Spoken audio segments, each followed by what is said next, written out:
Heyo, balik lagi sama Uda Niko. Kita lanjut lagi bahas soal Olimpiade Sains Nasional tingkat kabupaten bidang astronomi tahun 2023.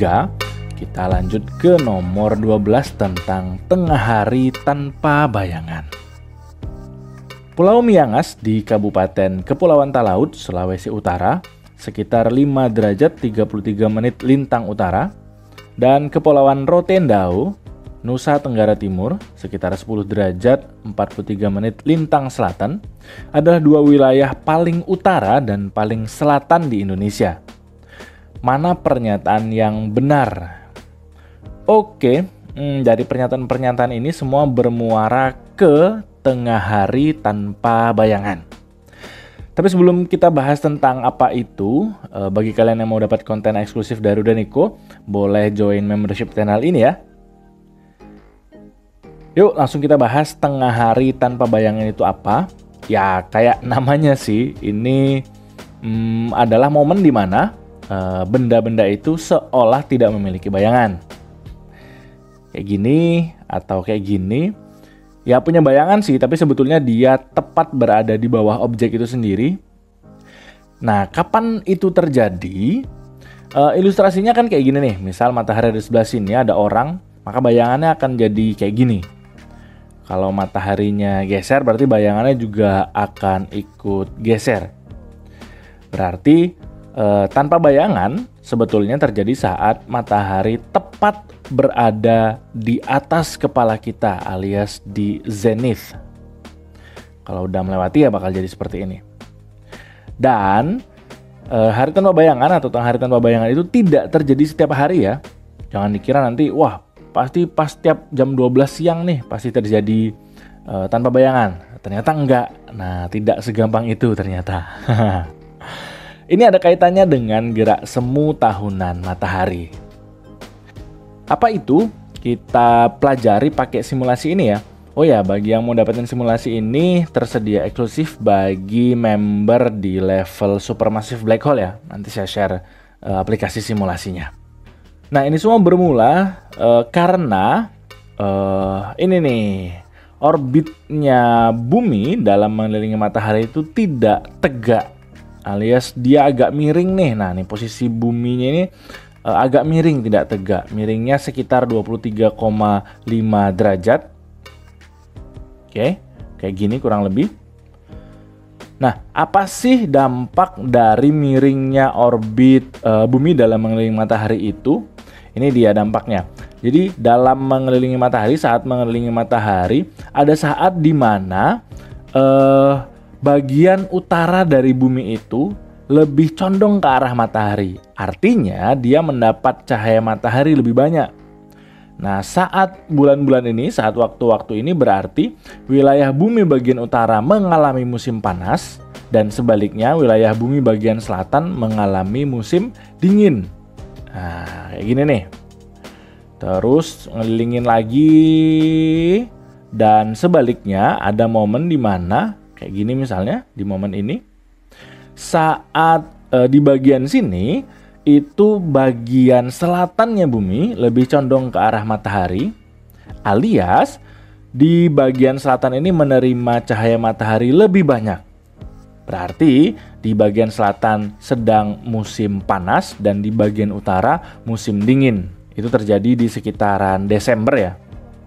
Dan yang tadi musim panas di bagian utara terjadi puncaknya sekitaran Juni. Kayak gitu. Kayak gini ilustrasinya ya. Nah, kalau mau kita lihat kayak gini nih. Kalau kita lihat dari matahari, nah kita akan lihatnya kayak gini nih.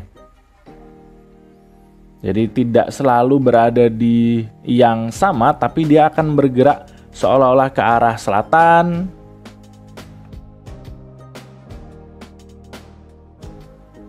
Lalu ke arah khatulistiwa. Dan lalu menuju ke arah utara. Tapi mentoknya di bagian utara ini adalah 23,5 derajat dan di bagian selatan juga 23,5 derajat. Sesuai dengan kemiringan sumbu rotasinya bumi tadi. Gitu ya. Nah, batas utara ini namanya adalah Tropic of Cancer.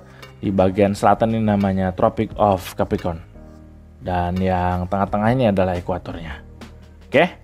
Nah, kalau kita lihat dari matahari tadi, animasinya bakal jadi seperti ini ya. Matahari itu seolah-olah ada di selatan, musim panas di bagian selatan, dan ke Khatulistiwa dan ke utara, berarti musim panas di bagian utara, dan seterusnya. Ini momennya terjadi ini puncaknya di Juni, 22-an Juni. Terus balik lagi ke Khatulistiwa itu di sekitar 23 September, pas di Khatulistiwa. Terus di bagian selatan, di titik balik selatan ada di sekitaran 21, 22 Desember. Terus balik lagi ke Khatulistiwa di kisaran 21 Maret. Dan seterusnya terjadi. Tiap tahun kayak gitu ya. Nah, untuk melihat bayangannya, kita pakai simulasi yang ini. Kita bikin pas di tengah harinya aja. Oh ya, kita bisa ubah juga di sini letak observernya di lintang berapa. Kalau ke arah utara berarti akan jadi lebih seperti ini. Kalau di selatan akan jadi seperti ini. Katakanlah kita di Khatulistiwa dulu aja. Katakanlah di kisaran Khatulistiwa sekitar 0 derajat. Ilustrasinya bakal jadi seperti ini. Nah, ini bulan Junian. Berarti matahari lagi di titik balik utara. Bayangan akan lebih ke arah selatan. Terus di September tepat di atasnya. Terus di arah menuju Desember berarti matahari lagi di selatan, bayangannya lebih ke utara. Gitu ya. Nah, pas di tengah-tengah ini, pas tepat matahari berada di atas kepala orang ini, maka bayangannya itu panjangnya adalah 0. Kita lihat ya.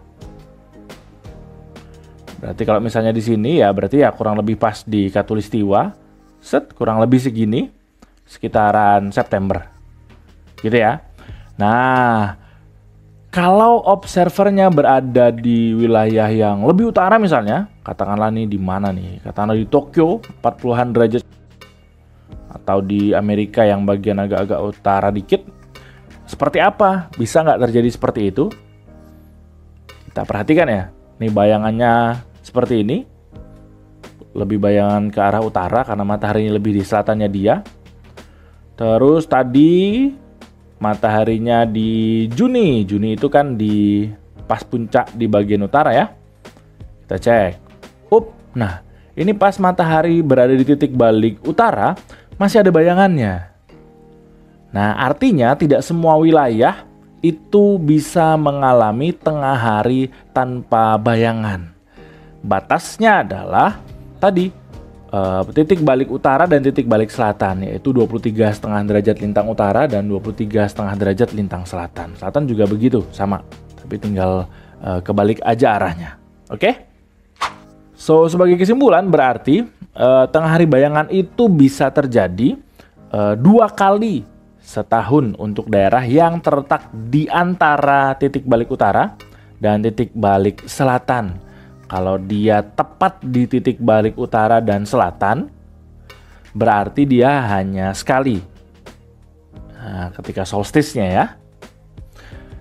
Sedangkan kalau dia di luar wilayah itu lebih utara dari 23,5 derajat lintang utara atau lebih selatan dari 23,5 derajat lintang selatan, maka wilayah itu tidak bisa mengalami tengah hari tanpa bayangan. Terus posisi matahari alias deklinasinya itu yang tadi bisa kita cari sebetulnya pakai persamaan Cooper yang ini. Nah, kalau mau dihitung ya, dengan deltanya adalah deklinasinya berapa derajat dan N adalah hari keberapa di tahun itu. 1 Januari berarti hari ke-1, berarti 1 N-nya. Terus 9 Februari misalnya berarti hari ke-40 dari 1 Januari terus menerus sampai Februari dihitung. Berarti hari ke-40 dan seterusnya. Kita bisa hitung. Terus, nah ini Niko udah plotin ini ya, gerak semua mataharinya tadi. Pertama, ketika dia di Khatulistiwa, itu terjadi tadi di sekitaran 21 Maret. Lalu menuju ke utara dan di puncak bagian utara terjadi di 22 Juni, solstice. Lalu dia akan menuju kembali ke Khatulistiwa, equinox lagi, di 23 September sekitaran itu. Terus di titik balik selatan di sekitaran 22 Desember. Begitu seterusnya. Oke? Terus kita balik lagi aja ke soal. Tadi ada dua kota, yang paling utara sama paling selatan tadi ya. Ada Miangas sama Rotendao. Di mana sih itu letaknya? Sebagai ilustrasi kayak gini. Misalnya kita ke Indonesia. Terus kita cek ada di mana sih dia. Nah, Miangas itu letaknya di sini nih, deket banget sama Davao-nya Filipina. Terus kalau Rotendao itu di sekitaran sini. Oke, jadi memang tempat paling utara dan paling selatan Indonesia.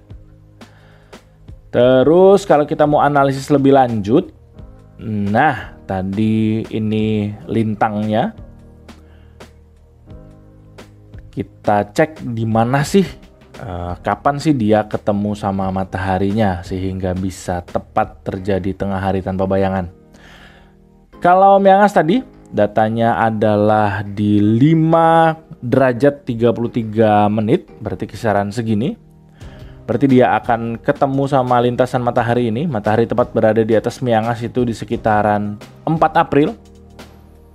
Dan juga ketemu lagi di sekitaran 9 September. Terus kalau Rote itu di lintang 10 derajat 43 menit selatan ya. Berarti ketemu mataharinya di sekitaran 20 Oktober dan juga 22 Februari. Berarti di tanggal-tanggal itu saja kedua wilayah ini bisa mengalami tengah hari tanpa bayangan. Oke, gampangnya ingat aja sih kalau dari ini yang bagian utara itu berarti di antara 21 Maret sampai 23 September berarti, dan sebaliknya kalau dia di wilayah selatan berarti dari 23 September sampai 21 Maret. Itu aja kuncinya sebetulnya. Terus kita balik lagi ke soal. Nah, kuncinya tadi bagi wilayah yang berada di bagian utara antara 0 sampai 23,5 derajat lintang utara, maka akan mengalami tengah hari tanpa bayangan itu di hari-hari di antara 21 Maret sampai 23 September yang pas matahari tadi menuju ke arah utara. Dan sebaliknya bagi yang di wilayah selatan berarti seterusnya di 23 September sampai 21 Maret, di kisaran itu. Oke? Bukan sepanjang hari di antara tanggal itu ya, tapi di kisaran itu. 2 kali dalam 1 tahun, kurang lebih. Nah, dari data ini kita cek aja pilihannya. Pernyataan pertama, pada cuaca cerah dan tanggal tertentu, kedua wilayah dapat mengalami peristiwa tengah hari tanpa bayangan. Betul ya, ini karena letaknya Miangas sama Rote tadi berada di masih dalam rentang di bawah 23,5 derajat tadi. Nah, maka mereka masih bisa mengalami tengah hari tanpa bayangan. Oke. Pernyataan kedua, setelah tanggal 21 Maret, wilayah Kabupaten Rote akan lebih dulu berkesempatan mengalami peristiwa tengah hari tanpa bayangan di tahun tersebut dibandingkan dengan wilayah Miangas. Oke, tadi dari 21 Maret ya. Dari 21 Maret tadi matahari akan menuju wilayah utara terlebih dahulu nih. Nah, berarti yang akan mengalami tengah hari tanpa bayangan adalah wilayah Miangas, bukan wilayah Rote. Berarti pernyataan kedua ini salah. Oke. Pernyataan ketiga, setelah 21 Maret, wilayah Miangas akan lebih dulu berkesempatan mengalami wilayah tengah hari tanpa bayangan dibandingkan dengan Rote. Ini benar ya, berlawanan dengan pernyataan kedua tadi.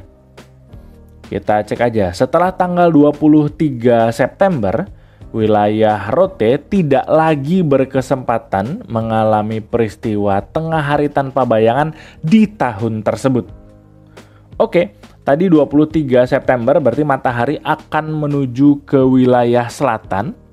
Berarti Rote akan mengalami tengah hari tanpa bayangan dong. Nah, ketemu Rote dulu tadi nih. Di sekitaran 20 Oktober tadi ya. Berarti pernyataan keempat salah. Dan pernyataan kelima, setelah 23 September, wilayah Miangas tidak lagi berkesempatan mengalami peristiwa tengah hari tanpa bayangan di tahun tersebut. Berarti ini pernyataan yang benar karena setelah 23 September, matahari akan bergerak ke wilayah selatan. Sedangkan tadi Miangas ada di utara ya, baru ketemu lagi di setelah 21 Maret di tahun berikutnya. Berarti pernyataan yang kelima ini benar. Berarti pernyataan 1, 3, dan 5 adalah pernyataan yang benar. Oke? Nah, soal yang menarik nih. Karena ini kaitannya sama kehidupan sehari-hari kita juga. Fenomena-fenomena astronomis yang cukup menarik untuk bisa kita amati dan pelajari. Ya. Soal-soal setipe dengan ini, udah Niko masukin ke playlist Mekanika Benda Langit. Boleh cek aja. Ada berkali-kali keluar soal yang setipe dengan ini. Entah itu memang mencari deklinasinya, mencari hari tanpa bayangan juga, dan juga tentang gerak semu tahunan matahari secara umum. Nanti dicek aja, nih ada OSK 2016 muncul, 2021, pas ini 2021 nih malah yang memang ngebahas tanpa bayangan ya, hari tanpa bayangan loh. Terus di 2022 juga ada 2 soal, boleh dipelajari sekalian ya. Terus challenge, ya bukan challenge beneran sih, tapi ya buat mempelajari lebih dalam aja. Nah tadi kita mempelajari bahwa gerak semu tahunan matahari tadi dampaknya adalah sebagian wilayah di bumi itu bisa mengalami tengah hari tanpa bayangan. Nah pertanyaannya adalah, apa dampak lainnya dari gerak semu tahunan matahari? Nah, buat belajar aja sih. Terus yang kedua, kalian boleh cari data lintang di kota tempat kalian berada. Berapa derajat lintang utara atau lintang selatan. Nanti coba temukan di tanggal berapa di kota kalian itu terjadi tengah hari tanpa bayangan. Nah, kalau mau nyobain juga boleh ditandain tuh. Tanggal berapa ditandain, dicobain sendiri gitu. Ya, walaupun biasanya ini tergantung cuaca juga ya. Kalau cerah ya mungkin pas oke, kalau mendung ya agak susah, dan momennya itu agak agak sempit karena matahari kan terus bergerak dari timur ke barat, ya pasti nanti agak miring-miring dikit. Tapi ya dicobain aja. Terus kalau ada yang masih bingung atau mau ditanyain, langsung tanya aja. Bagi yang mau dukung langsung Udah Niko, boleh melalui traktir.id/udahniko. Itu dulu pembahasan kali ini, semoga bermanfaat. See you on the next number.